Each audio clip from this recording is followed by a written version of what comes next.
over to the Junkyard now. They've been closed for the past year.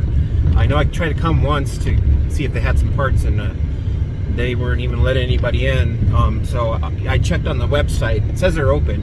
And last time I came, they don't have a lot of cars, but they had a few 92, 95 Civics, coupes, and I don't even think they had any hatches. But hopefully they have the parts I need. Like I say, I just needed a gauge cluster, the harness, and windshield molding trim, you know, well, not the windshield, the door glass trim, and things like that. So I'm going to see if they let me in and see if they have the stuff, and hopefully they do, and I can pull it out and I'll be set. Alright, so we're here, and I already found the door thing. I'm not sure if the door glass trim is the same, but this is a newer model, of course. But thinking if I can't find a 92, 95, I'll pull that one off, and hopefully it'll fit. Stumbled upon this guy.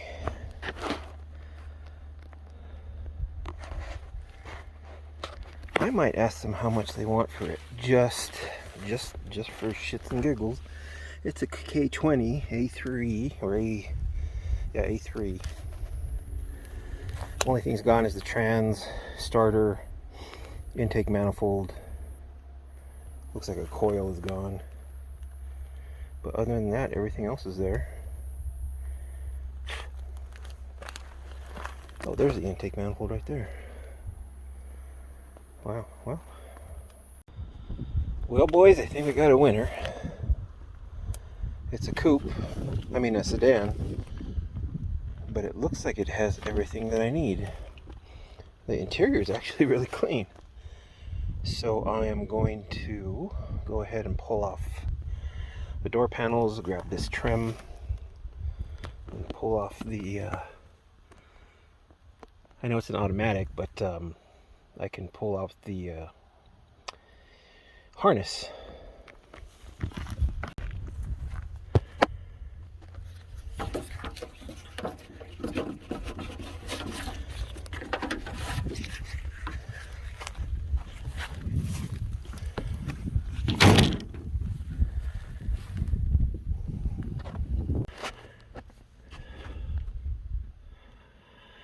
All right, got the valance or the trim off. I noticed this, kind of a homemade horn button. But yeah, it's hot today. It's like 100 degrees, and it's even hotter in here. So I'm just gonna do this and get the hell out of here. Oh fuck! I had to give up, man. It is way too hot out there to do this. I just realized that I gotta take off also the turn signal switch, which means I'd be in there pulling off the airbags, and then in order to pull off the harness, I gotta pull off the dash if I want to pull it out intact. Yeah, and it's 104 right now, so oh my god, I was really starting to get heat stroke there for a while. The next day, the motherfucker was dead. And I only got the door glass molding and that little bracket that I need for the door. But yeah, I'm gonna have to come back better prepared with like cold water and an umbrella and all kinds of shit. So yeah. Well, I'll tell you what, if I were a professional mechanic, which I am not, I'm getting pretty close to doing it. So I went to go find the parts for this car, and on the way back I hear a clicking noise, and I was wondering what the hell the clicking noise was, and put the truck up in the air.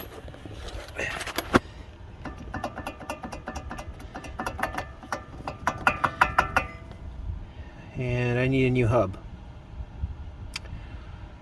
So Yeah, luckily enough, I called somebody and they're picking one up for me. They're bringing it here, and I'm going to pull this one off. I also found that the end link for my sway bar is gone. Who knows where the hell that went. So far, I've replaced the rack and pinion. The whole suspension I've replaced. Everything on the suspension, front and rear. I've replaced the clutch and flywheel. I have replaced all the brakes in the back and the front. I have also replaced several sensors in the engine. I replaced the spark plugs last weekend. Also, a slave cylinder I replaced as well. And I can't remember what else. I've put so much money into this truck already. I'm really thinking that it's about time for me to just break down and get another one, because every week I have to replace something on this truck. And it's I mean, can't even pull the car with the trailer. So, I mean, why am I even putting money into it if it doesn't even have the, you know, the power to pull something that I need, you know? So I'm just gonna go ahead and fix this now, and then start looking at trucks. I guess I have a little bit of money saved up, and maybe I can get one. All right, got the hub on, and was a little frustrated there for a while, but it didn't take long to put that hub on. I had called AutoZone, and first I called O'Reilly's, which is an auto parts store here. I'm not sure what you guys have, but called them. They said they had the part. It was like, with tax, was like $195. And I was like, all right, whatever. So I called AutoZone and talked to somebody over there. They said they had the part as well, and it was $150. So I was like, well, I'll save a little bit of money and I'll get the one for $150. I called somebody to go and pick it up for me and then bring it here to my house, because I had the truck basically taken apart. And so they get there, and they get me on the phone, and turns out they didn't have the part. I'm not sure what the heck is going on with the guys over there, but so they ended up having to go over there to O'Reilly's and bought the part over there, which is a little bit more money, but I needed it, so got it on. And the temperature has dropped a little bit. It's a little overcast today. You know, after me working outside and getting heat stroke and everything. So I'm going to go ahead and put on this trim, which means I got to take the door panel apart and stuff like that, which I already took apart the clip and all that, which is the hardest part to take off, and take off the glass, put in the new, well, not new, but actually I should probably clean this up before I put it in, but yeah, I'll clean it up and then install it, and then I'll show you why I am doing it. All right, so every time I would roll down the glass, you can see that the trim only goes down so far. And so when I would roll the window down, first off, it would get hung up and caught everywhere and come off the track. And so I'd have to kind of fight with it to get it back in. And so the new, or the one that I just picked up off of the Junkyard, has the full trim that goes all the way down to the bottom. So hopefully that'll hold it in place. Alright, so as you can see here, this is the area where I need the length, because it was, I don't know if it got ripped or something like that right here. So this part was missing. But looks like I just had heat stroke just for nothing, because it looks like a coupe or a sedan has a shorter glass than the hatchback or the coupe. So yeah, this one is not gonna work. I mean, I could just cut this here and glue it in.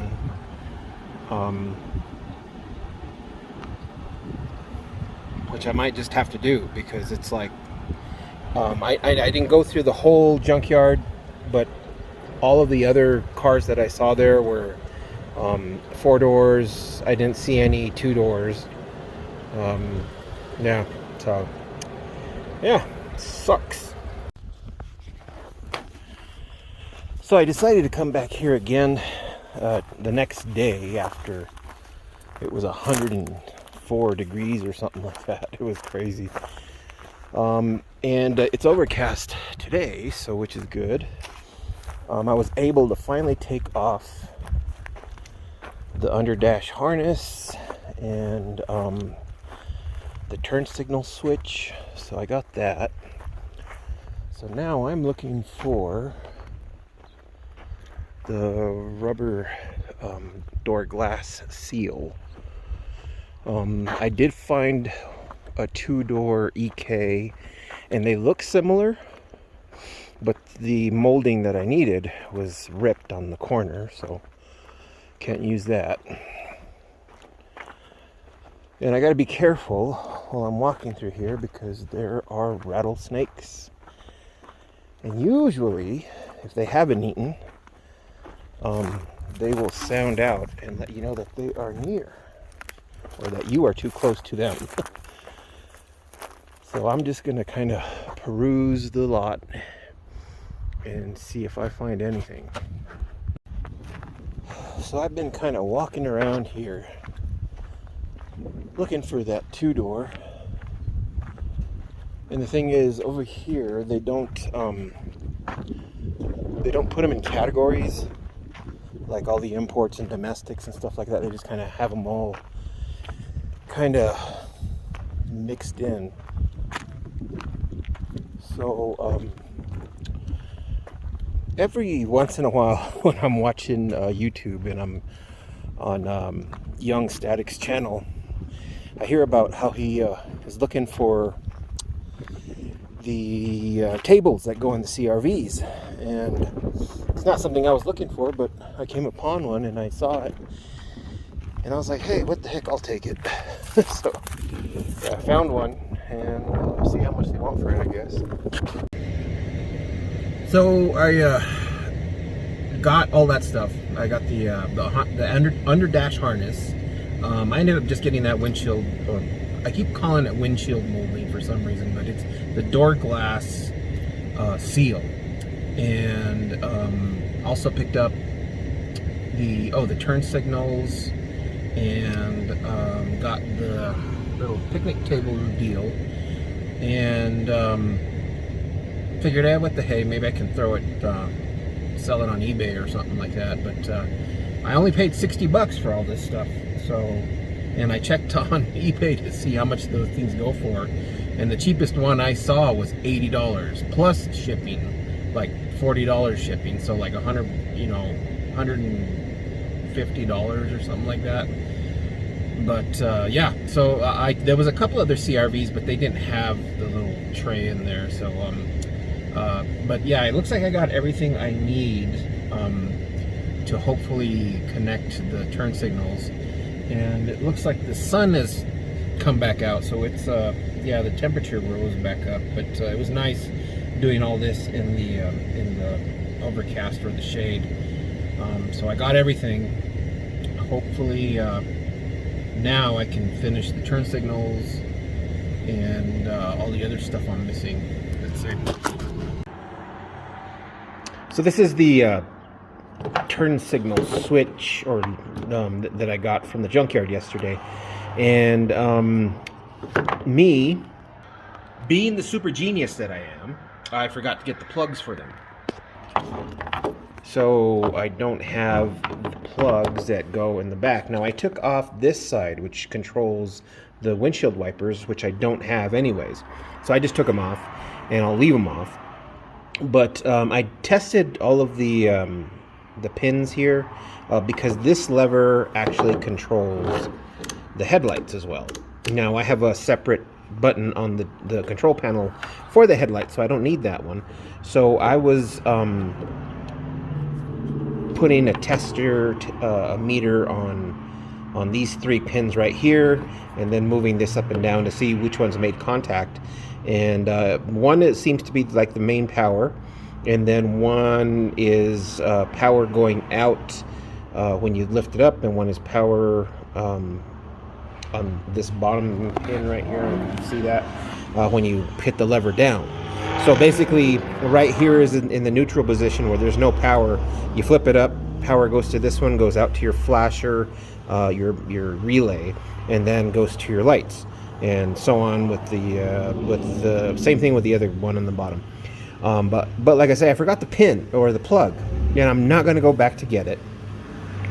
And so what I'm going to do is go ahead and just connect. I got this plug here from some wiring that I had there at the house, and it has 3 wires and 3 corresponding wires on the other plug, so I'll be able to disconnect it if I ever have to.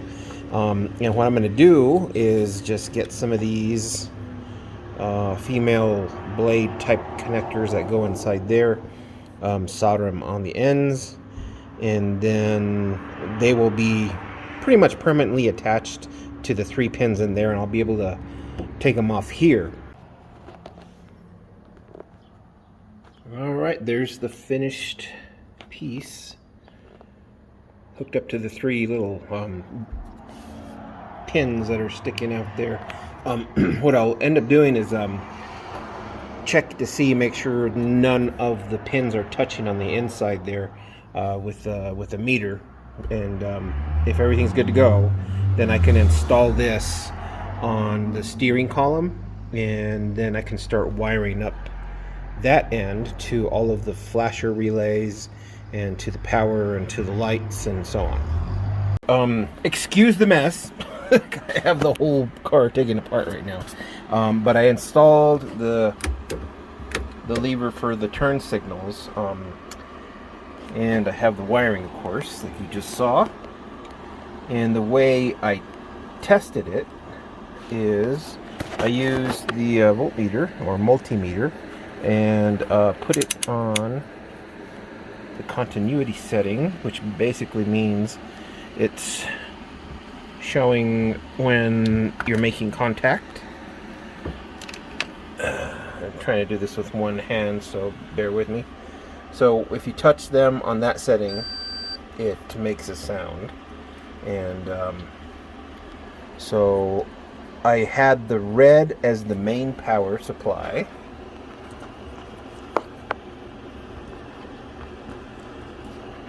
So that's right there. And one would be the left and one would be the right turn as I click the lever. Do this. Alright, so we're making contact there. Turn it off. Turn it on again.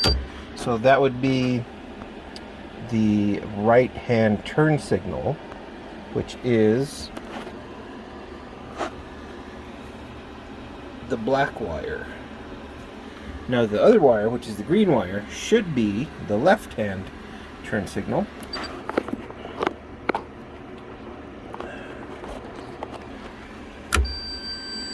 Yep. And just to show you, it doesn't turn on when only turns on when I turn it left. So those are making contact. Alright.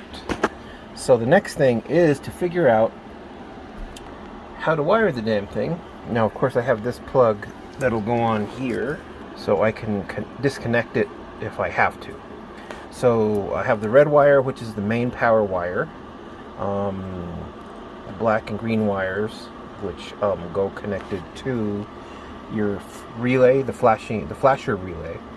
I did get 2 of them. You know, on my Honda Ruckus, when I wired up the turn signals, of course, I bought a harness already for it, but it only required one relay or flasher relay for both turn signals. So I'm not sure if I just need one, or I bought 2 of them. So hopefully Sunday. Today is Thursday. Yeah, today's Thursday. Hopefully Sunday I can get up early before it gets too hot and start kind of working on this wiring. It's been sitting for what, 3 days now, and I haven't even started it or anything like that. And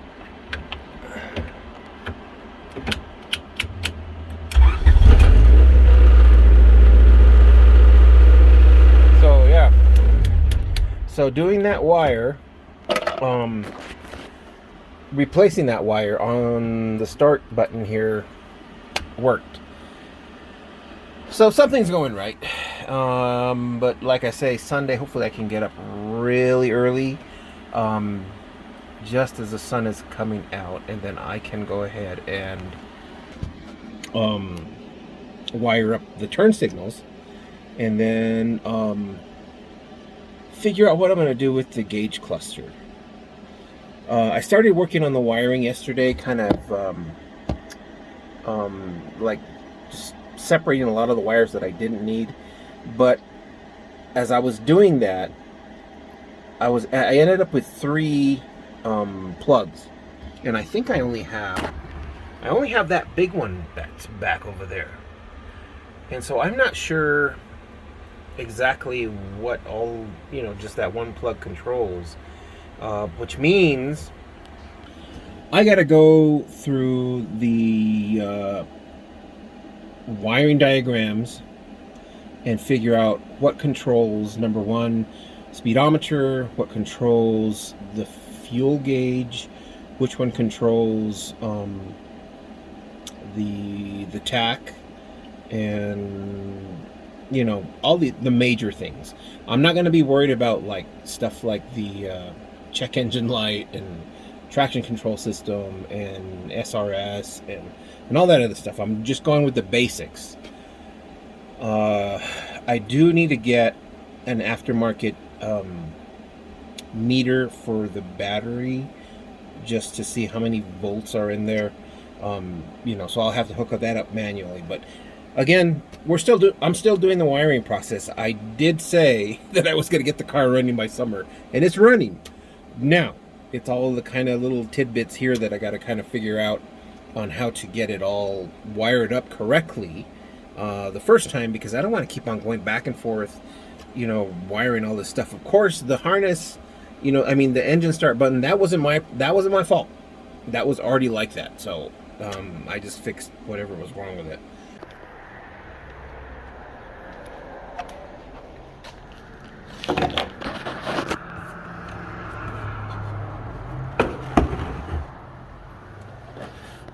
So this is what I got for the turn signals. Now, I had ordered these and I had totally forgot that I had them. And I had ordered them specifically to make the relay box and wiring power I guess they call it a PDM, power distribution module for the turn signal assembly. Basically what happens is power goes to the turn signal switch, comes out, goes into here, attaches to the relays, which are inside here. Let me open this up for you. All right, so it's sealed.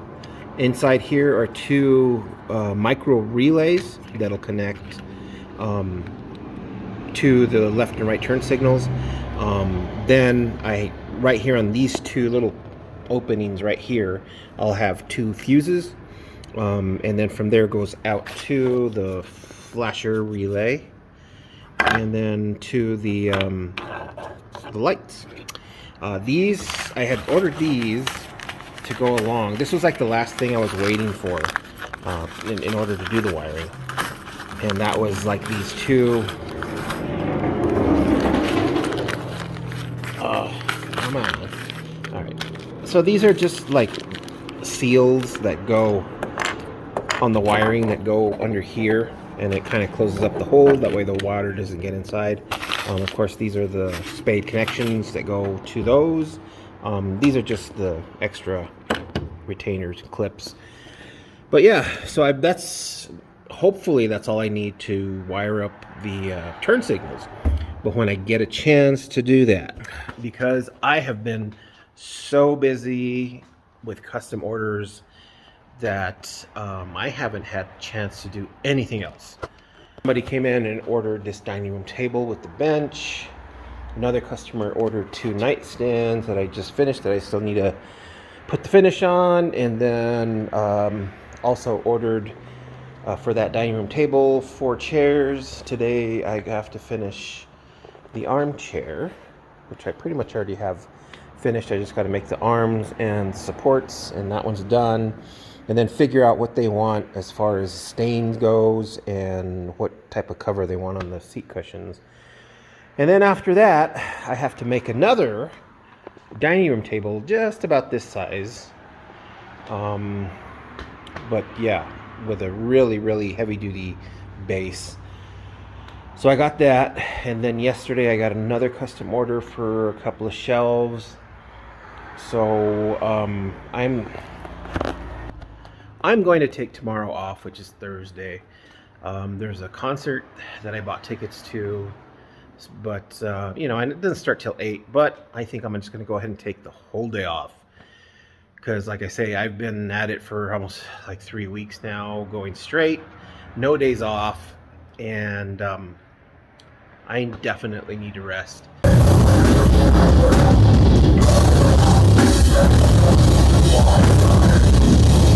Moving forward.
Well, last night was awesome. Went to the show. Well, I left a little bit early because I had to do a couple other little things. Went to the show, started about 6, got out of there about 11. Drove back, which is about a 2.5 hour drive for me. Got back about 1 in the morning and got up, and now I'm back to work. But yeah, it's during the COVID shutdowns, they had no shows, no concerts, nothing like that. And I usually have enjoyed attending shows, especially in small venues. There's a place called the Launch Pad, and basically you're just right up there with these bands. And so yeah, we had a really good time, or I had a really good time. And you know, shout out to all the bands that were out there. Did a really good show. And so yeah, I'm back to work today. So yeah, I'm gonna get to work, and hopefully I'm just gonna go ahead and upload this. I know I didn't do a lot on the car, but it's just basically kind of like maybe a vlog of what's going on, you know, in my life. So yeah, so if you guys like these videos, you know, like, subscribe, share them if you want, and let's see if we could get some more content for this this Civic. Okay.